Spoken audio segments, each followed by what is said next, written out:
महाराज जी, क्या स्नान व्रत इन सब से ही क्या हमारे पूरे पाप कट जाते हैं और हम मोक्ष निश्चित हो जाता है? हमें कैसे पता चलेगा हमारा मनुष्य जन्म में अब मोक्ष प्राप्त हो? ये शुभ कर्म है, मोक्ष अलग चीज है।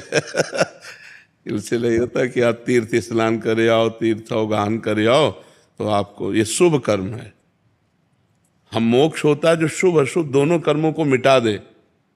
स्वरूप बोध है, भगवत तत्व का ज्ञान होने पर मोक्ष होता है या भगवत प्रेम होने पर मोक्ष होता है। मोक्ष ऐसे खिलवाड़ थोड़ी। मुक्त होना, कर्मों कर्म बंधन को भस्म कर देना, एक खिलवाड़ नहीं। तीर्थावगाहन, दान पुण्य, सत्कर्म, ये सब पुण्य के अंतर्गत आता है, शुभ कर्म के अंतर्गत आता है। लेकिन भगवत आराधना, साधना, योगाभ्यास, ध्यान, धारणा, समाधि या तत्व ज्ञान या भगवत प्रेम, ये मोक्ष पदवी का मार्ग होते हैं ना अलग अलग, वो ये मोक्ष की तरफ जाते हैं। पुण्य कर्म का फल होगा, आप स्वर्ग जाएंगे, बहुत ज्यादा पुण्य है, तप लोक, महालोक, जनलोक, ब्रह्मलोक तक जाएंगे, लेकिन आपका मोक्ष नहीं होगा, फिर आना पड़ेगा। ब्रह्म भुवनान लोकान पुनरावर्तिनो अर्जुन, जो यहाँ से लेकर ब्रह्मलोक तक है, आने जाने वाला है, ये मोक्ष का मार्ग नहीं है। आ ब्रह्म स्तंभ पर्यंतम सर्वम मायामयम जगत, तिनके से लेकर ब्रह्मलोक तक सब मायामय है। और मोक्ष होगा जब तिनके से लेकर ब्रह्मलोक तक सबका त्याग हो जाए, और वो भजन से होगा।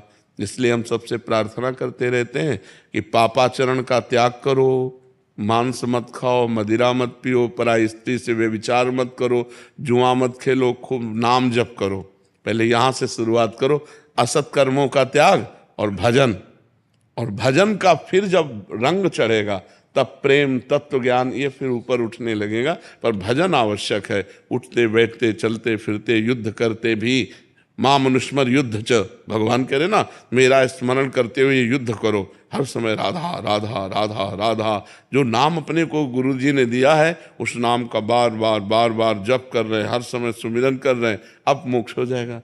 बिना सुमिरन के मोक्ष नहीं होता है। परमार्थ का जो स्वरूप है, व्रतांश यज्ञ छंदांश तीर्था नियमा यमाह, ये भगवान श्री कृष्ण के वचन है। व्रतांश यज्ञ छंदांसी तीर्था नियमा यमाह, यथा वरुंधेत सत्संगा सर्वसंगो पहो हिमाम। मैं व्रत से, यम नियम से, तीर्थयाटन से, वेदाध्ययन से वश में होने वाला नहीं। जब साधु संग के द्वारा मेरा सब संगों का त्याग करा के मेरा निरंतर भजन होता है, तब मैं बस में होने वाला हूं। भगवान का प्रेम अस्त्र बह रहे हैं, नाम से परम पवित्र अकल्मषाह, वो निष्पाप हो चुका है, संकल्प रहित हो चुका है, तब ब्रह्मभूत हो गया। ब्रह्मभूत प्रसन्नात्मा न सोचति न कांक्षति समा सर्वेश भूतेषु मद भक्तिम लभते पराम। समझ में आ रही बात? तो कहीं कहीं हमारे शास्त्रों में जीव को लगाने के लिए, ऐसा नहीं कि उसको फल नहीं मिलेगा, उत्तम फल की प्राप्ति होगी, लेकिन इतने से ही उसे मोक्ष मिल जाएगा, ऐसा नहीं है। मोक्ष का मार्ग जो है वो अलग है, लगाया जाता है। जैसे कि भाई आप तीर्थयाटन करो, तुम्हारा मंगल होगा, मंगल शब्द है, तुम्हारा कल्याण हो जाएगा, कल्याण शब्द है। तो कल्याण और मंगल में बहुत अंतर है। और मोक्ष ये सबसे अलग बात है।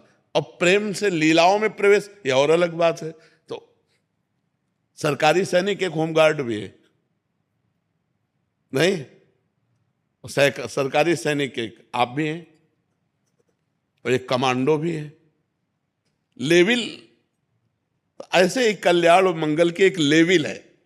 जो मोक्ष है वो आखिरी लेविल है, वो उसके आगे फिर वहां पूर्णता है। आनंद का समुद्र ही समुद्र, जहां दुख का किंचन मात्र लेश नहीं, आत्यंतिक महासुख। अब उसके लिए साधना है। तीनों लोकों से वैराग्य, तीनों शरीरों से वैराग्य, स्थूल जगत, स्थूल शरीर, सूक्ष्म शरीर स्वर्गलोक, कारण शरीर ब्रह्मलोक, इधर तीन और इधर बाहर तीन, बाहर और भीतर तीनों से जो वैरागी वो मोक्ष का अधिकारी होता है। कितना कठिन है, जब तक गुरु न मिलेगा और साधना नहीं बताएगा तब तक कैसे प्राप्त हो जाएगा। तो ये लेवल है। जैसे छोटी छोटी कथाएं हैं, अमुक कथा अमुक कथा, उससे उसका मंगल हुआ, उसका कल्याण हुआ, वो साधारण लौकिक। मोक्ष नहीं, मोक्ष तो एक अलग पदवी है, मोक्ष तो अलग एक अलग बात है। साधु महात्मा संत जन जो रात दिन साधना में लगे हुए हैं, फिर भी संशय है होगा कि नहीं, फिर भी संशय होगा कि नहीं। तो ये अगर वो सही मार्ग मिल जाए, जीव अविनाशी है और उस अविनाशी का इस जड़ शरीर से कभी बंधन हुआ ही नहीं, अब उसने भूल से पकड़ रखा है, अब इस पकड़े को बंधन कहा जाता है। अगर वो छोड़ दे तो वो मुक्त था, मुक्त है, मुक्त रहेगा। उसने पकड़ रखा, मैं पुरुष हूं, ये पकड़ना है, मैं स्त्री हूं, मैं अमुक हूं, मैं इसी मैं को जो साधना के द्वारा गलित कर दे उसी को मोक्ष कहा गया है। क्योंकि जो हम हैं का मतलब ये शरीर नहीं, हम हैं का मतलब मन नहीं, हम हैं का मतलब बुद्धि नहीं, जो हम अविनाशी हैं इसी में कहीं। जैसे आप प्रवीण हो लेकिन कै साल के हो, शरीर कै साल का है? 47। 47 वर्ष में एक सेकंड भी आप अपने से नहीं मिले। बस शीशा में देखकर इसी को आप अपने मानने लगे और इसी की पदवी को आप अपना मानने लगे, लेकिन एक सेकंड भी आपने अपने को नहीं सोचा कि मैं हूं कौन। 47 वर्ष हो गए 3.5 हाथ के घर में रहते हुए और 47 सेकंड आप अपने में नहीं बैठे कि मैं कौन हूं। अगर बैठ जाओ तो मुक्त हो गए। बस उसी का ज्ञान है, सारा का सारा ज्ञान उसी